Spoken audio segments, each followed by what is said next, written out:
अवधूत चिंतन श्री गुरुदेव दत्त दत्त संप्रदायના મહાન સંત શ્રી કાવડી બુવાનું જીવન ચરિત્ર આપણે શ્રવણ કરી રહ્યા છે. તો આપણે ગત પ્રવચનમાં જોયું કે કાવડી બુવાએ પોતાના માતા પિતાને કાવડમાં બેસાડીને તીર્થયાત્રા કરાવી છે અને તેઓ ગયા ક્ષેત્રમાં આવ્યા છે. તો આ તીર્થયાત્રા શા માટે? તો આપણા શાસ્ત્રોમાં પાપ નિષ્કૃતિ માટે અનેક બધા ઉપાયો બતાવ્યા છે. એમાં એક છે આ તીર્થયાત્રા. તો જુદા જુદા તીર્થક્ષેત્રોની મુલાકાત લઈ ત્યાંના દેવતાઓના દર્શન કરવાથી મનુષ્ય કરેલા પાપ આ જન્મના હોય કે ગત જન્મના તો તે દૂર થાય છે. બ્રાહ્મણ લોકો જે નિત્ય સંધ્યા વંદન કરે છે તો એમાં જે અઘમર્ષણની ક્રિયા હોય છે તો એ અઘમર્ષણ થકી પણ રોજનું રોજ થયેલું પાપ એ નષ્ટ થઈ જાય છે. તો પાપ એ સૂક્ષ્મ રૂપે આવીને એ આપણા શરીરમાં ચોંટી જાય છે અને એ પણ સૂક્ષ્મ શરીરમાં.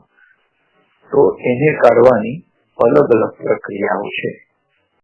દાન આપણે કરીએ તો એનાથી પણ આપણું પાપ નષ્ટ થાય છે. સાધુ સંતોની આપણે સેવા કરીએ તો પણ આપણું પાપ નષ્ટ થાય છે.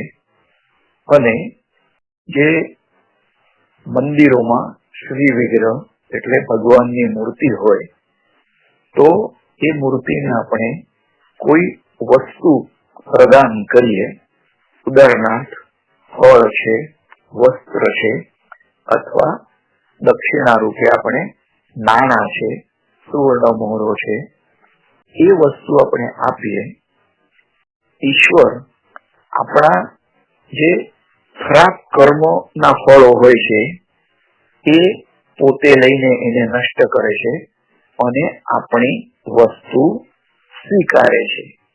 અને ઈશ્વરના નામમાં પણ એટલી બધી શક્તિ છે કે ઈશ્વરનું જો આપણે નામસ્મરણ કરીએ તો એના થકી પણ આપણા શરીરમાં ચોંટેલા કેટલાય જન્મોના પણ પાપ હોય તો એ ધીમે ધીમે એ નષ્ટ થાય છે.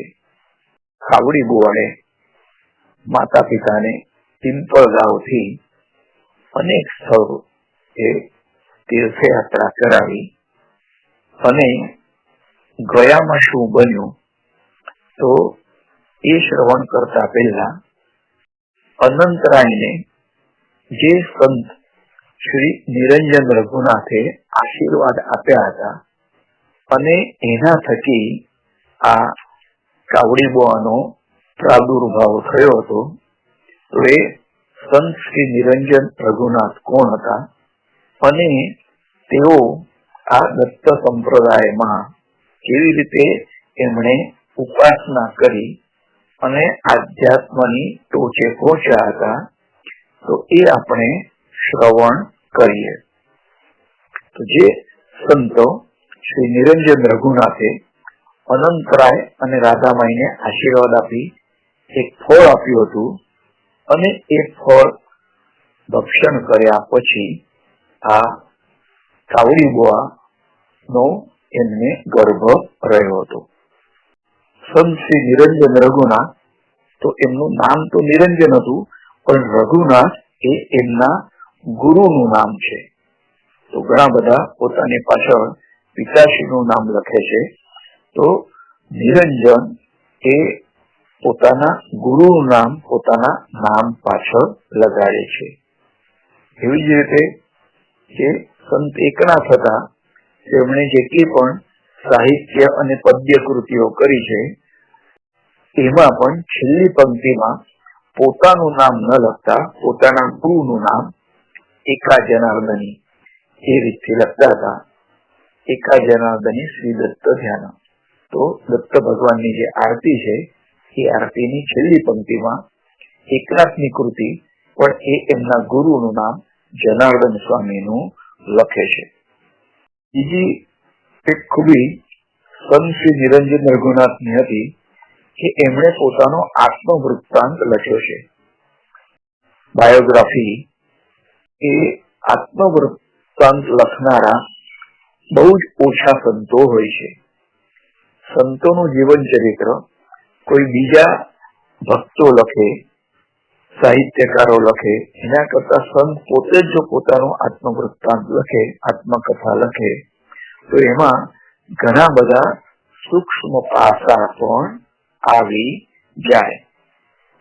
તો નિરંજન રઘુનાથે એ પોતાની આત્મકથા પણ લખેલી છે. એવી જ રીતે ઋષિકેશના શિવાનંદ સ્વામી, તો એમણે પણ પોતાની આત્મકથા લખી છે. અને પરમહંસ યોગાનંદ, તો જેમણે ઓટોબાયોગ્રાફી ઓફ યોગી લખ્યું છે, તો એમણે પણ પોતાની બાયોગ્રાફી એટલે કે આત્મકથા લખી છે. હવે નિરંજન રઘુનાથ વિશે. નિરંજન રઘુનાથનો જન્મ એ કળંબ ગામે કાર્તિક સુદ 8 રોજ શક 1707 એટલે કે ઈસવીસન 1782 થયો હતો. અને તેમણે જે સમાધિ લીધી છે એ ઈસવીસન 1855 લીધી છે.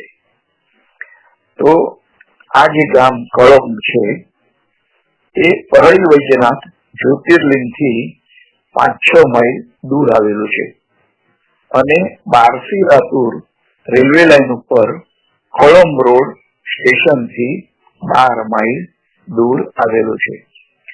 તેમનું મૂળ નામ અવધૂત હતું અને તેમનું ગોત્ર કૌશિક હતું. રંગવદૂત મહારાજે જે એક ભજન લખ્યું છે કે ગુરુદત્ત દિગંબર તવ શરણમ, તો એમાં પણ એમણે આમનો ઉલ્લેખ અવધૂત નિરંજન તવ શરણમ. તો નિરંજન એટલે નિરંજન રઘુનાથ, પણ જેમનું મૂળ નામ અવધૂત હતું એ રીતથી એમણે સ્મરણ કરીને તેમને વંદન કર્યા છે. તો આ નિરંજન રઘુનાથ એ અશ્વલાયન શાખાના તેઓ દેશસ્થ બ્રાહ્મણ હતા. અને તેમના પિતાનું નામ શ્રીધર પંત અને માતાનું નામ લક્ષ્મીબાઈ હતું. તો શ્રીધર પંતે કળંબ ગામના તેઓ તલાટી હતા અને માહુરગઢની રેણુકા માતા એ તેમના કુલસ્વામી હતા, એટલે કુળદેવી હતા. કળંબ ગામ એ વૈજરા નદીના કિનારે આવેલું છે અને ઘરની આર્થિક સ્થિતિ નબળી હોવાથી તેઓ પૂનામાં નોકરી નિમિત્તે આવ્યા છે. અને પૂનામાં તેઓ રઘુનાથ અષ્ટે એ નામના શાહુકારના ઘેર નોકરીએ રહ્યા છે. તો તે વખતે પૂનામાં વિષ્ણુ મંદિરમાં ઠાકુરદાસ બુવાનું કીર્તન રોજ ચાલુ હતું. અને તેમનું કીર્તન સાંભળતા જ નિરંજનની વૃત્તિ એ સ્થિર અને શાંત થઈ ગઈ છે. તો કીર્તન થતા તેઓ ઠાકુરદાસ બુવાને મળ્યા છે અને તેમણે જણાવ્યું છે કે તેમનું કીર્તન સાંભળીને તેમની વૃત્તિ શાંત અને સ્થિર થઈ ગઈ છે. તો ઠાકુરદાસ બુવાએ તેમને આશીર્વાદ આપતા કહ્યું કે તું નારાયણ થઈશ. તો જીવ મટીને ઈશ થાય છે, શિવ બને છે, એ જ રીતથી આવા આશીર્વાદ તેમને મળ્યા છે. તો આવું આશીર્વાદાત્મક વાક્ય સાંભળીને નિરંજન મંદિરમાંથી બહાર નીકળ્યા અને પછી તેઓ પોતાના ઘેર પાછા ફર્યા જ નથી. અને રાત્રે તેઓએ એક વણિકના ઘેર વાસ કર્યો છે અને બીજા દિવસે તેઓ પૂનાની બહાર નીકળી ગયા છે. તો કીર્તનકાર તો કીર્તન કરે છે, કથા કરે છે, વક્તવ્ય કરે છે, પણ જેના ઉપર અસર થવાની હતી તો એવી અસર થવા વાળા તો નિરંજન જેવા કોક જ હોય છે. હજારો લોકો એ કથા શ્રવણ કરે અને બીજા કાનથી તેઓ કાઢી પણ નાખે છે. પૂના શહેરની બહાર તેમનો ભેટો એક વિરક્ત જોગી સાથે થયો છે અને જોગીને પોતાનો પિત્તળનો લોટો આપીને તેમને ત્યાગની શરૂઆત કરી છે. તો મિનિમમ નીડ્સ આપણે રાખવાની અને કશાનો પણ સંગ્રહ નહીં કરવાનો અને જે પણ આપણને કઈ દાન વગેરે આપવું હોય તો આપણી પાસે જે વસ્તુ હોય એ આપણે બીજાને આપવાની. તો આ જોગીને તેમણે પોતાનો એકમાત્ર લોટો હતો એ આપીને ત્યાગની ભાવનાનો પ્રારંભ કર્યો છે. આગળ જતા તેઓ ચિંચવડ ગામે ગયા અને ત્યાં એક વૈરાગીને તેમણે પોતાનો દુપટ્ટો પણ આપ્યો છે અને ત્યાગની ભાવના દ્રઢ કરી છે. તો ચિંચવડ થી તેઓ તુકારામના ગામ દેહુમાં આવ્યા છે. તો દેહુમાં છેક છેકાને તુકારામ મહારાજે દિવ્ય લીલાઓ કરી હતી અને દેહુમાં કોણે કણમાં તુકારામ મહારાજની લીલાઓની દિવ્યતા છલકાઈ રહી હતી.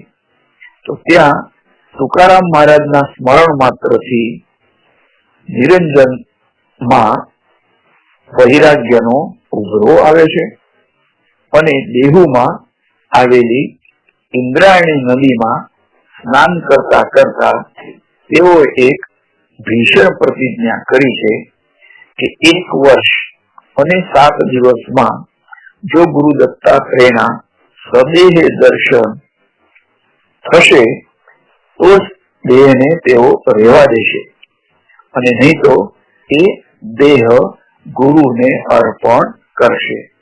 તો આવી કઠોર પ્રતિજ્ઞાના સાક્ષી તરીકે તેમણે તુકારામ મહારાજને રાખ્યા છે અને હાથમાં ઇન્દ્રાણી નદીનું જળ લઈને તેમણે આ કઠોર પ્રતિજ્ઞા કરી છે. તો દેહુમાં નિરંજન રઘુનાથે કૌપિન ધારણ કર્યું છે એટલે કે લંગોટી અને મુખમાં સતત દત્ત નામ લઈને તેઓ માર્ગક્રમણ કરી રહ્યા છે. માર્ગે હળુ હળુ ચાલા મુખાને દત્ત દત્ત બોલા, માર્ગે હળુ હળુ ચાલા મુખાને દત્ત દત્ત બોલા, મુખાને દત્ત દત્ત બોલા, મુખાને દત્ત દત્ત બોલા, માર્ગે હળુ હળુ ચાલા મુખાને દત્ત દત્ત બોલા. તો આ રીતે તેઓ ઈશ્વરનું સ્મરણ કરતા કરતા માર્ગક્રમણ કરી રહ્યા છે અને 3 દિવસ સુધી તેમને કોઈએ પણ અન્ન ન આપ્યું. છતાં તેઓ જંગલ ડુંગર ખૂંદતા ઘોડનગરી આ નામના ગામમાં તેઓ આવ્યા છે અને આ ગામમાં ભીખોબા નામે એક સંત પુરુષ રહેતા હતા. તો તેમના તેમણે દર્શન કર્યા છે અને ભીખોબાએ તેમને એક ગોદડી અને ભિક્ષા માટે એક ભિક્ષા પાત્ર આપ્યું છે. તો નિરંજન રઘુનાથે પોતાનો લોટો તો બીજા સાધુને આપી દીધો હતો, તો સામેથી અમને આ એક ગોદડી અને ભિક્ષા પાત્ર પણ મળ્યું છે. તો ઘોડનગરીથી તેઓ પગે ચાલતા ચાલતા અને મુખમાં દત્ત નામ લેતા લેતા તેઓ બ્રાહ્મણ વાળા ગામે આવ્યા છે અને ત્યાં નાથ સંપ્રદાયનો એક મઠ હતો અને તે મઠમાં તેમનો મુકામ રાખ્યો છે. અને મઠના મહંતે જયારે નિરંજનની પ્રતિજ્ઞા સાંભળી ત્યારે શીઘ્ર પૂરી કરવા માટે તેમણે ગુજરાતમાં આવેલા પ્રસિદ્ધ દત્ત ક્ષેત્ર અને 84 સિદ્ધોના સ્થાન કે ગિરનાર પર્વત પર જવા માટે સૂચન કર્યું છે. તો બ્રાહ્મણવાડાથી નિરંજન જુન્નર ગામમાં આવ્યા છે અને જુન્નરમાં કુશોવા નામે એક બાલોન્મત્ત પિશાચ વેશે હેતા સંત પુરુષના તેમણે દર્શન કર્યા છે. એમના દર્શન કરીને થઈ અંકુલ ગામે આવ્યા છે અને અંકુલમાં ચંડીદાસ બુવાનું એકાદશ સ્કંદ ઉપર પ્રવચન ચાલતું હતું. તો આ પ્રવચન સાંભળીને નિરંજને દત્તાત્રેયના દર્શન કરવાની તીવ્ર ઈચ્છા થઈ આવી અને આ જ ગામમાં દત્ત ભગવાને કાર્તિક સુદ નોમ 1733 ના રોજ નિરંજન રઘુનાથને સ્વપ્નમાં મંત્ર દીક્ષા આપી છે. ઈષ્ટ દેવતાઓનું આપણે સ્મરણ કરીએ તો એ પણ આપણને યાદ રાખે છે અને યોગ્ય સમયે માર્ગદર્શન અથવા મંત્ર દીક્ષા આપે છે. અંકુલ ગામમાં તેમના પર એક વિલક્ષણ સંકટ આવ્યું છે અને એક યુવાન સ્ત્રીનો પતિ ગૃહત્યાગ કરીને પલાયન થયો હતો અને તેને ઘણા વર્ષો થયા હતા. તો તે સ્ત્રીના પતિનું સ્વરૂપ નિરંજનને મળતું આવતું હોવાથી તે સ્ત્રીએ માતા પિતાને કહ્યું કે મારો પતિ આ નિરંજન જ છે અને આ તો નામ બદલીને દેશાંતર કરીને ભટકતો રહે છે. તો આ સંકટમાંથી છૂટતા નિરંજનને ઘણું કષ્ટ પડ્યું હતું અને સત્ય હકીકત ની જાણ થતા નિરંજન સંકટ મુક્ત બન્યા છે અને ત્યાંથી તેઓ સુંદર ગામે ગયા છે અને અગ્નિકુંડ પર સ્નાન કર્યું છે અને ત્યાંથી તેઓ દેવપુર થઈને નાસિકમાં આવ્યા છે. તો ઘણી વાર આવા અચાનક સંકટો આવતા હોય છે અને પૂજ્ય શ્રી રંગોદૂત મહારાજના શિષ્ય નર્મદાનંદ જેમનો ઉછાલીમાં આશ્રમ છે તો તેઓ નર્મદા પરિક્રમામાં જતા હતા. તો એક ગામમાં આવું જ સંકટ ઉભું થયું અને કોક સ્ત્રીએ કહ્યું કે આજ મારો પતિ છે અને પલાયન થઈ ગયેલો અને હવે નામ બદલીને એ ભટકતો રહે છે. તો લોકોએ ઘેરો ઘાલીને એમને કહ્યું અને એમને સમજાવવા લાગ્યા છે. તો નર્મદાનંદને પણ મોટું સંકટ ઉભું થયું.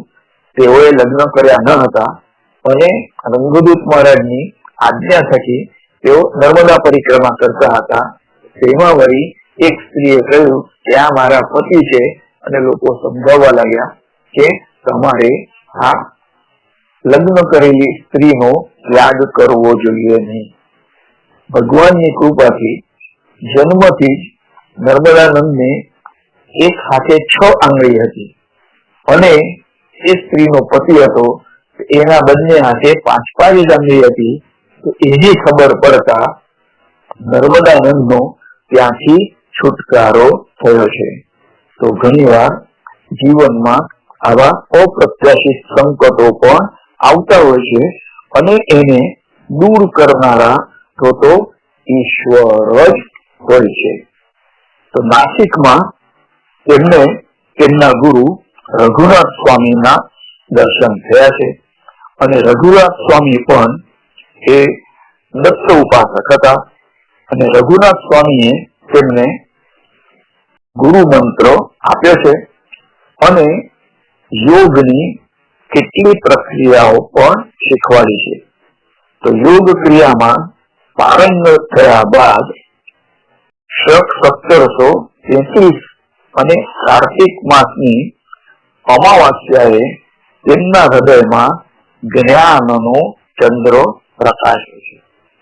યોગ અને પરમાર્થના કેટલાય રહસ્યો હસ્તગત કરીને ગૌતમી ગંગા એટલે કે ગોદાવરી કિનારે નિરંજને પોતાના આત્મવૃત્તાંતનો પૂર્વાર્ધ નાસિકમાં લખી રાખ્યો છે અને નાસિકમાં તેઓ 1.5 મહિના સુધી રહ્યા છે. તો જે આત્મકથા એમને લખી હતી તો અડધી આત્મકથા એમણે નાસિકમાં લખી રાખી છે. જે ગુરુ કૃપાથી એમના હૃદયમાં જ્ઞાનનો પૂર્ણચંદ્ર ખીલ્યો હતો તો તે ગુરુનો વિરહ તેમને વશમો લાગ્યો છે અને ગુરુની વિદાય લેતા તેમનું હૃદય ભારે થઈ ગયું. છતાં તેમની પ્રતિજ્ઞા તો હજુ પૂરી થઈ ન હતી કે 1 વર્ષ અને 7 દિવસની અંદર દત્ત ભગવાનના સ્વદેહે દર્શન કરવા છે અને જો દર્શન નહીં થાય તો તેઓ પોતાનું આત્મ બલિદાન આપી દેશે.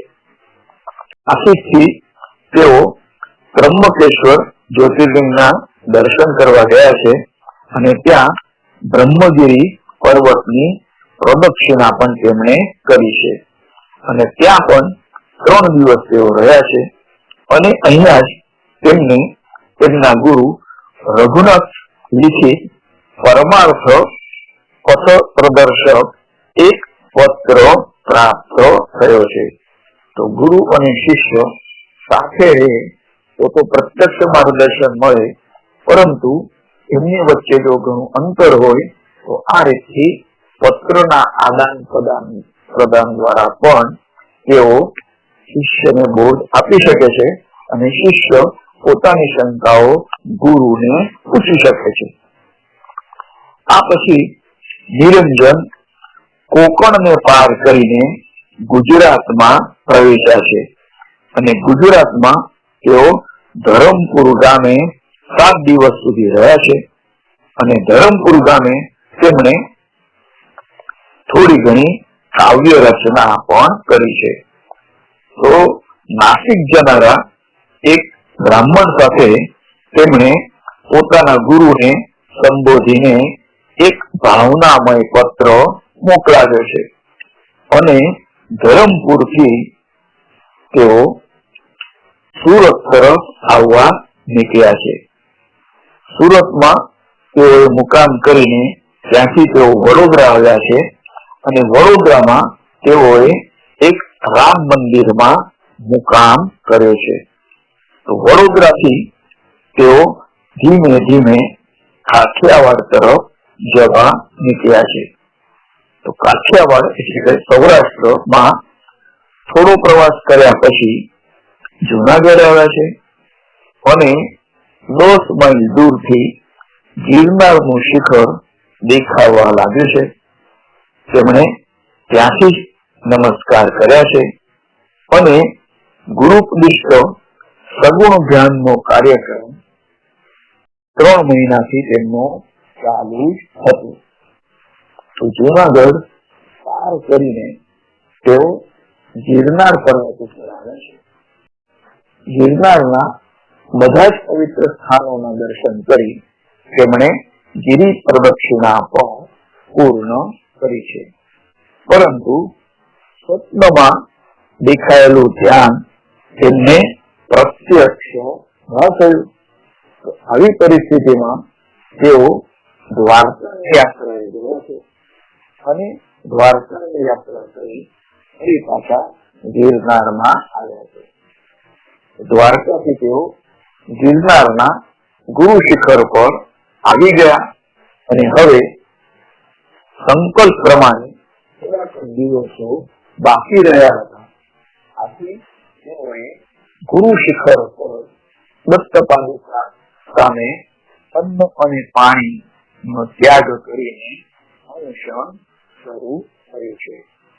અન્ન જળ વગર તેમના ગાત્રો પર ક્ષીણ થઈ ગયા છે.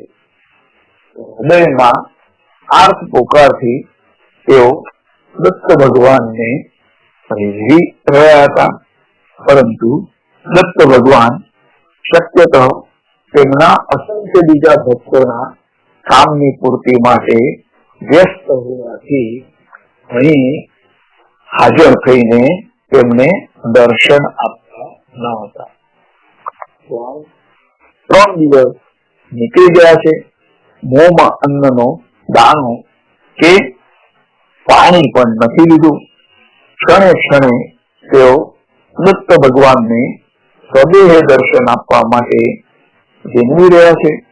પરંતુ સ્વપ્નમાં દેખાયેલું ધ્યાન એ પ્રત્યક્ષ એમને એના દર્શન નહીં થયા. આથી પોતાનું પુણ્ય ઓછું છે અથવા પૂર્વજન્મના પાપ આડે આવે છે એમ જાણી નિરંજન રઘુનાથે પોતાની પ્રતિજ્ઞા પૂરું કરવા માટે એક મોટો પથ્થર દત્ત પાદુકા પાસે લાવીને મૂક્યો છે. અને દત્ત પાદુકા પાસે લાવેલા મોટા પથ્થર ઉપર તેમણે માથું પછાડીને તેઓ આર્ત સ્વરથી દત્ત પ્રભુને બોલાવવા લાગ્યા છે. તો માથામાંથી લોહીની ધારાઓ વહેવા લાગી અને શરીરની શક્તિઓ એકદમ ક્ષીણ થઈ ગઈ છે. શરીર નિશ્ચેતન થઈ ગયું અને જ્યારે ઓલવાતો દીવો છેલ્લે પ્રકાશ આપવાનો પ્રયત્ન કરતો હોય છે તેવી જ રીતે છેલ્લી રહી ન રહી શક્તિથી નિરંજન રઘુનાથે તેમના આરાધ્ય દેવને છેલ્લી હાક મારી જોઈ છે. દત્ત ભગવાન, તમે જલ્દી આવો અને મને દર્શન આપો, આમ તેમણે ભગવાનને બોલાવ્યા છે. અને તે ક્ષણે ગુરુ દત્તાત્રેયની ષડભુજ મૂર્તિના તેમને દર્શન થયા છે. તો એક મુખ અને ષડભુજ મૂર્તિ ના દર્શન નિરંજન રઘુનાથને થયા અને એ રીતથી કાવડી બુવાના આરાધ્ય દત્ત ભગવાન પણ એક મુખ અને ષડભુજ છે.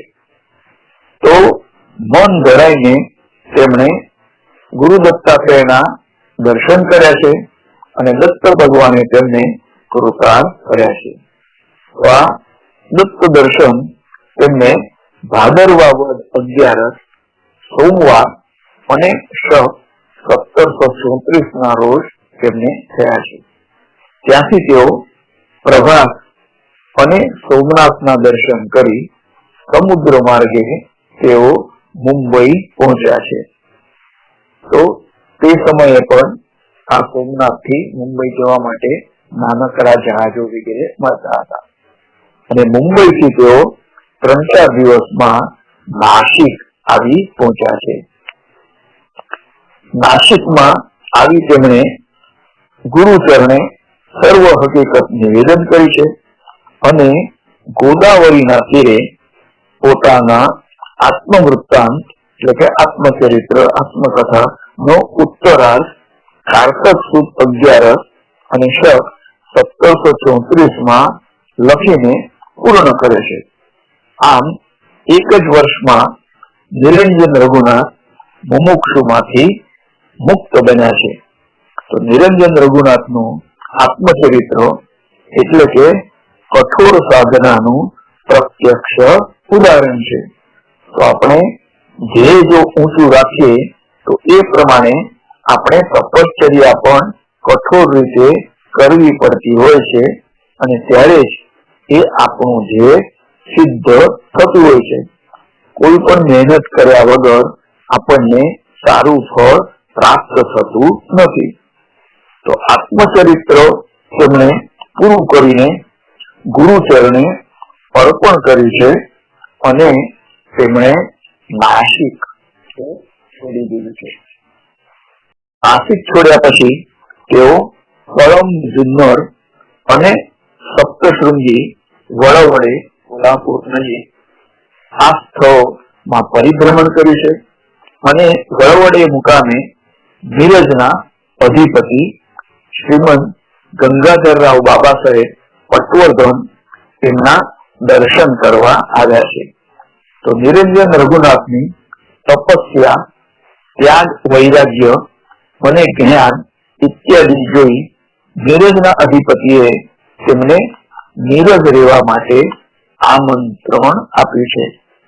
શક 1767 નિરંજન રઘુનાથે નીરજના અધિપતિને અનુગ્રહ આપ્યો છે અને નીરજના કિલ્લામાં નિરંજન રઘુનાથે સ્વહસ્તે એકમુખી અને ષડભુજ દત્ત મૂર્તિની સ્થાપના કરી છે. તો તેમણે ભાદરવા સુદ 11 અને શક 1737 ના દિવસે કૃષ્ણા નદીમાં જળ સમાધિ લીધી છે. તો આમ આત્મચરિત્ર સિવાય નિરંજન રઘુનાથે અનુભવામૃત પદબોધિની, આત્મબોધ પ્રકાશિની, કેનોપનિષદ, રઘુનાથ ચરિત્ર, કેશવ ચૈતન્ય કથા કલ્પતરુ ઇત્યાદિ ગ્રંથોની રચના કરી છે.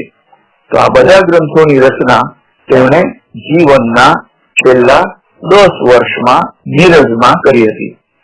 પૂજ્ય શ્રી રંગદૂત મહારાજે તેમના ગુરુ દત્ત દિગંબર તવ શરણમ, દાતા દત્ત દિગંબર તવ શરણમ, અને એમાં ચોથી પંક્તિમાં ગોરખ ગર્વ વિનાશક દાતા, ગોરખ ગર્વ વિનાશક દાતા, અવધૂત નિરંજન તવ શરણમ, ગુરુ દત્ત દિગંબર તવ શરણમ, દાતા દત્ત દિગંબર તવ શરણમ.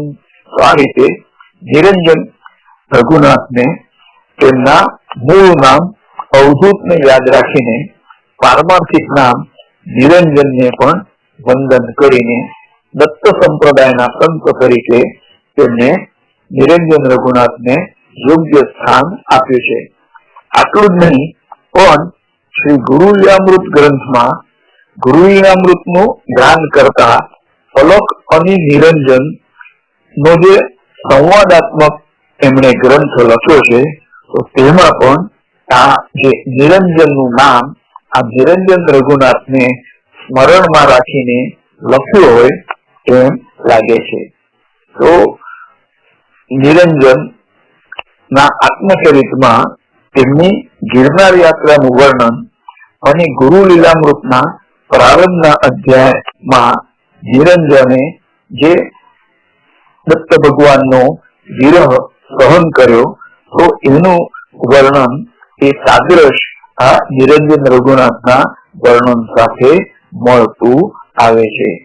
તો આપણે કાવડી બુઆના પિતાશ્રી અનંતરાયને જે આશીર્વાદ આપવા થકી કાવડી બુઆનું જે પ્રાદુર્ભાવ થયો, તો એ નિરંજન રઘુનાથ સંતનું જીવન ચરિત્ર આપણે શ્રવણ કર્યું છે. અને તેમના ગુરુ એ રઘુનાથ સ્વામી, તેઓ પણ દત્ત સંપ્રદાયના એક સંત થઈ ગયા. તો પ્રસંગોપાત એમના વિશે આપણે શ્રવણ કરીશું. તો આ પ્રવચનમાં આટલું જ, અને પછી આપણે કાવડી બુઆનું ચરિત્ર ફરી આપણે આવતા પ્રવચનમાં શ્રવણ કરીશું. અવધૂત ચિંતન શ્રી ગુરુદેવ દત્ત.